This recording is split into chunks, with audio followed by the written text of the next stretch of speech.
Hello, my name is Jordan Krizik, and here's my EDL 856 personal introduction. A little bit about me. So, I am originally from Nebraska.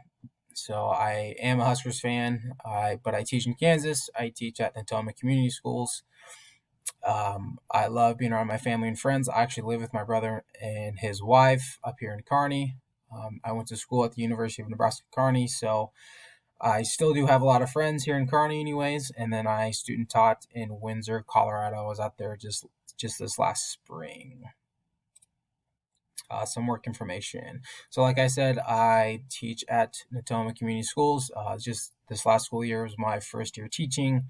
I teach physical education, pre-K through 12th, and then I'm also the ninth grade health teacher as well. I'm also a coach, the assistant football coach, so I put Dabo Sweeney down there because I really look up to him.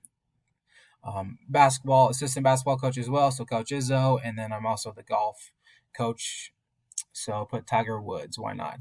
And then I'm also the athletic director. The goal is to become an assistant principal athletic director at a larger school, so this was a great experience for me a great opportunity for me to get some experience. Some hobbies. Love snowboarding. I try to go snowboarding once every year. Usually go with family or friends as well. Uh, Lake for the summer. I grew up by a lake. Love going wakeboarding, tubing, swimming, you name it, anything with dogs, I'm there for it. I work at the country club as well, at the Kearney Country Club, so I cut the grass. It's a really mindless job. I just listen to music or podcasts every day, and I'm out in the sun as well. Working out, being active, I mean, I am still fairly young, so going out and golfing or working out, whatever it may be, I enjoy doing that type of stuff. And then I also train dogs with my brother. He has two labs at the moment that he takes to hunting tests. So I usually go out and throw dummies for him pretty much every single day. So busy doing a lot of that stuff. School community relations. So types of communication. So for me personally, this might be with students or the faculty or even with parents. I like to do just face to face right there. I believe like I'm able to read body languages or they can read mine, and I can just ask the questions and just eliminate the email or technology. If I'm not able to talk to them face to face, I use a lot of email, phone calls, text messages. That way, I guess I have it down on notes, anyways. If I ever need to go back and look at it, that's a good method to have. Also, Power School, if I'm not able to, or I can type down the description of maybe why this student got this grade, so the parents can also see that, and also the student as well. Also, Google Classroom with this whole COVID-19 stuff going on, we access that a lot just this last semester. For the district, I feel that they use a lot of email contacts, all calls, get those quite a bit. Social media, Facebook, Twitter, you can always check that and see what's going on as well. The service days for the teachers, they have a lot of great information on that.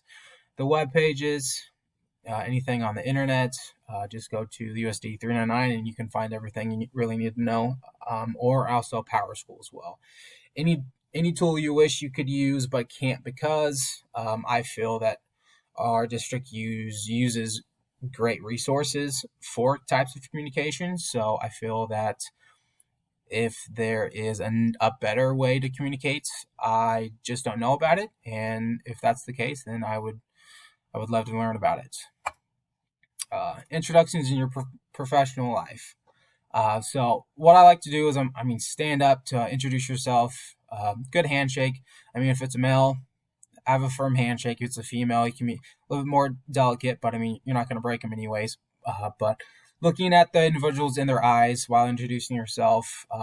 Big first impressions. You don't want to be looking down at the ground, looking down at their shoes, or just looking up at the sky, because you're not really going to have a very good first impression with that individual, and that's a lasting impact for them as well.